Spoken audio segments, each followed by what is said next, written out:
చూస్ country delight, live better. ఇప్పుడే country delight యాప్ని download చేసుకోండి. భారత సైన్యం ఆయుధాల ఆధునికీకరణ పైన స్పెషల్ ఫోకస్ పెట్టింది.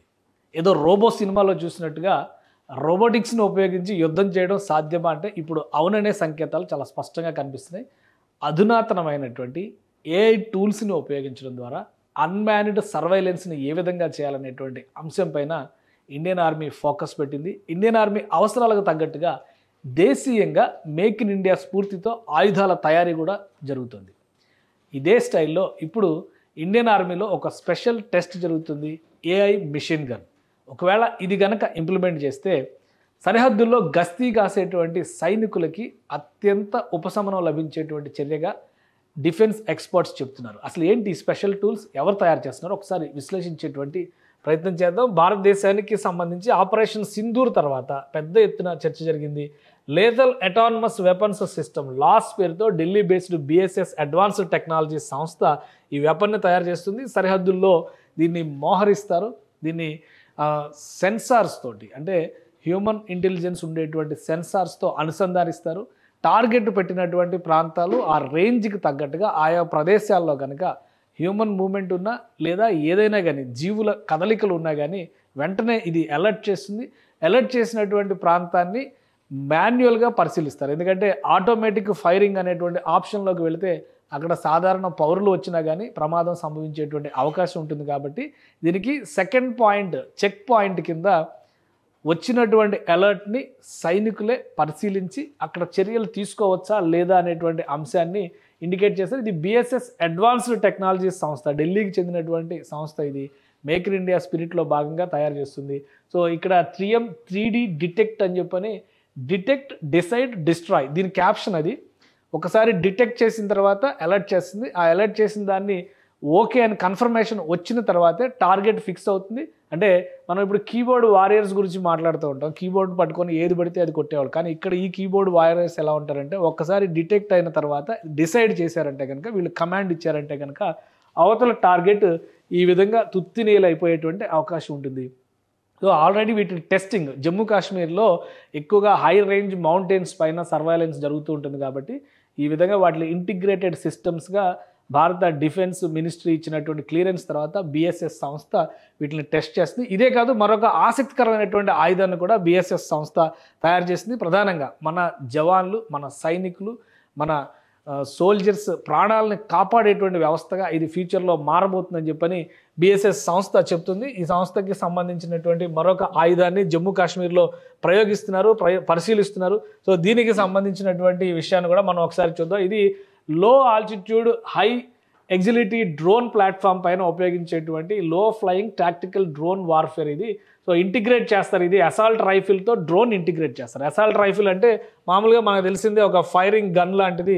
ఈ రైఫిల్ని డ్రోన్కి ఇంటిగ్రేట్ చేయడం వలన జరిగేటువంటి పరిణామం. ఈ విధంగా డ్రోన్కి రైఫిల్ ఇంటిగ్రేట్ చేస్తారు. ఇది రైఫిల్ ఇక్కడ నుంచి మనం చూస్తే కనుక స్క్రీన్లో కనిపిస్తుంది. ఇది రైఫిల్, ఇది డ్రోను. సో డ్రోను ఈ రైఫిల్ని క్యారీ చేస్తుంది. ఒకసారి ఆకాశంలోకి ఎగిరిన తర్వాత పరిసర ప్రాంతాలన్నింటిలో కూడా సర్వైలెన్స్ చేస్తుంది. అక్కడ అనుమానాస్పద కదలికలు ఉన్నా కానీ డ్రోన్లో ఎలా అయితే మనం కింద స్క్రీన్లో మానిటర్ చేస్తూ ఉంటామో అదే తరహాలో సైనికులు మానిటర్ చేయడానికి అవకాశం ఉంది. ఇది లో ఆల్టిట్యూడ్, అంటే తక్కువ ఎత్తులో ఎగిరేటువంటిది. సరిహద్దుకి ముఖ్యంగా రాజస్థాన్ లాంటి ప్రాంతాల్లో ఉండేటువంటి సరిహద్దులు రెండు కూడా ఉపరితలం, సమతల ఉపరితలం పైన జరిగేటువంటి పోరాటాలు అవి.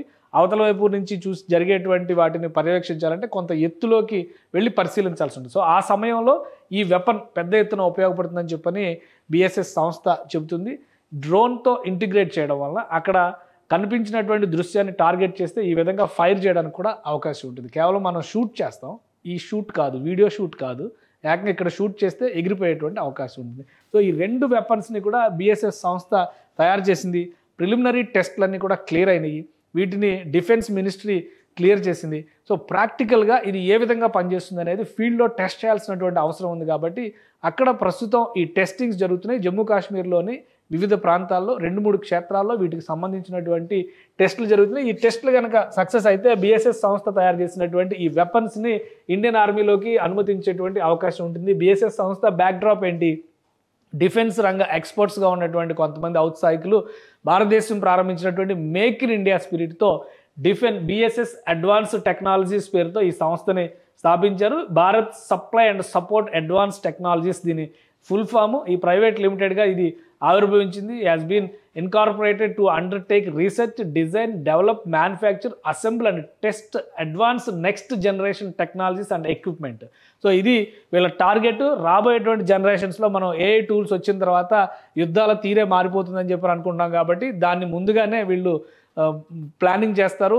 ఫ్యూచర్ విజన్తో దానికి కావాల్సినటువంటి ప్రోటోటైప్స్ని డెవలప్ చేస్తారు. ఈ ప్రోటోటైప్స్ని రకరకాల ప్రయోగాల తర్వాత డిఫెన్స్ ముందర ఉంచుతారు. భారత డిఫెన్స్ శాఖ అంటే రక్షణ శాఖ కనుక క్లియరెన్స్ ఇస్తే అందులో కూడా ఎక్స్పర్ట్స్ టీం ఉంటుంది. వాళ్ళు క్లియరెన్స్ ఇస్తే దాన్ని ప్రయోగించడానికి మార్గం సుగమవుతుంది. కొన్నాళ్ల పాటు టెస్ట్ అంటే మనం ఇప్పుడు బీటా వెర్షన్స్ అని చెప్పిన ఎలా అయితే టెస్ట్ చేస్తాం సాఫ్ట్వేర్లో, అలాగే ఈ బీటా వెర్షన్స్ లాంటి వాటిని ప్రయోగాత్మకంగా టెస్ట్ చేసి చూస్తారు. ఆ టెస్టులు కూడా పాస్ అయిన తర్వాత కొన్ని సెలెక్ట్ చేసినటువంటి ప్రాంతాలు, ఎంపిక చేసినటువంటి ప్రదేశాల్లో వీటిని మోహరిస్తారు.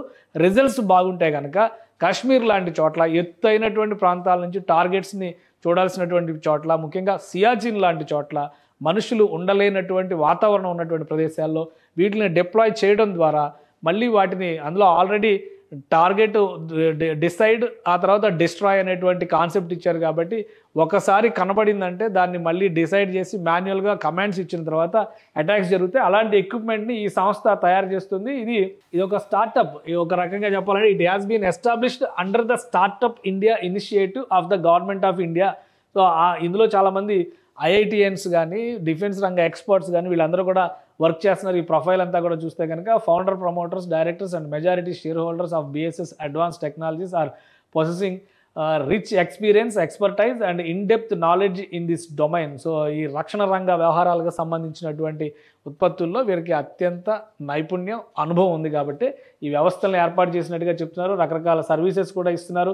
రాబోయేటువంటి రోజుల్లో వార్ఫేర్ మొత్తం కూడా టెక్నాలజీ చుట్టూ నడుస్తుంది కాబట్టి ఈ టెక్నాలజికల్ అడ్వాన్స్మెంట్ని ఇంప్లిమెంట్ చేసేటువంటి బాధ్యతల్లో వీళ్ళందరూ కూడా ఉన్నారు. ఇందులో పార్ట్నర్స్గా చూస్తే కూడా దేశంలోని ముఖ్యమైనటువంటి సంస్థలు ఇందులో పనిచేస్తున్నాయి. లేజర్ సిస్టమ్స్ కావచ్చు, ఎన్పిపిఎఫ్, స్పెక్టర్ ఎల్ఎల్సి, అలానే Indian Institute of Technology Roorkee, Winmate incorporation ఇలాంటి సంస్థలతో కొలాబరేట్ అయ్యి ఇవన్నీ కూడా పనిచేస్తున్నారు. సో ఈ అడ్వాన్స్డ్ టెక్నాలజీస్ కనుక భారతదేశంలో ప్రయోగించడానికి మార్గం సుగమం అయితే ఖచ్చితంగా మన ఇండియన్ ఆర్మీకి ఒక బిగ్ రిలీఫ్గా మనం చూడాల్సి ఉంటుంది.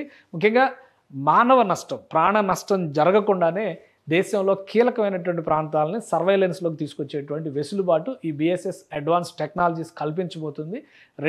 రెండు దఫాలుగా తయారు చేసినటువంటి ఈ ఆయుధాలకి ఇండియన్ డిఫెన్స్ మినిస్ట్రీ క్లియరెన్స్ ఇచ్చింది. ఇప్పుడు ఇవి ఫీల్డ్లో టెస్ట్లో ఉన్నాయి. ఈ టెస్ట్లు పాస్ అయిన తర్వాత పైలట్ ప్రాజెక్టుగా కొన్ని ప్రాంతాల్లో డిప్లాయ్మెంట్ చేయడానికి భారత సైన్యం, భారత ప్రభుత్వం ఇప్పటికే ప్రణాళికల్ని సిద్ధం చేసింది. రాబోయేటువంటి రోజుల్లో మరింతగా మానవ వనరులని తగ్గించుకుని, అంటే మానవ వనరులను తగ్గించడం అంటే ఆర్మీని తీసేస్తారని కాదు, మానవ వనరుల ప్రమేయాన్ని తగ్గించి యుద్ధాన్ని ఏ విధంగా చేయాలి, అందుకని ఫ్యూచర్ యుద్ధాలన్నీ కూడా ఆ విధంగానే ఉంటాయి. ఆపరేషన్ సింధూర్ సమయంలో మనం చూసినటువంటి కొన్ని సందర్భాలు, సంఘటనలు చూస్తే గతంలో పౌరాణిక సినిమాల్లో చూసినట్టుగా ఆయుధమే ఛేదిస్తుంది, మనుషులు దానికి వెళ్లాల్సిన అవసరం లేదు. కాబట్టి ఆయుధం వచ్చిన చోట ప్రయోగం ఏ విధంగా చేయాలి, మొత్తం కూడా టెక్నాలజీ బేస్డ్ యుద్ధమే ఫ్యూచర్లో జరగబోతుంది. కాబట్టి భారతదేశానికి సంబంధించినటువంటి రక్షణ రంగ వ్యవస్థలన్నిటినీ కూడా అధునాతనంగా మలిచేటువంటి ప్రక్రియలో భారత ప్రభుత్వం ఇటువంటి టెక్నాలజీస్ని ప్రయోగాత్మకంగా ప్రవేశపెడుతోంది.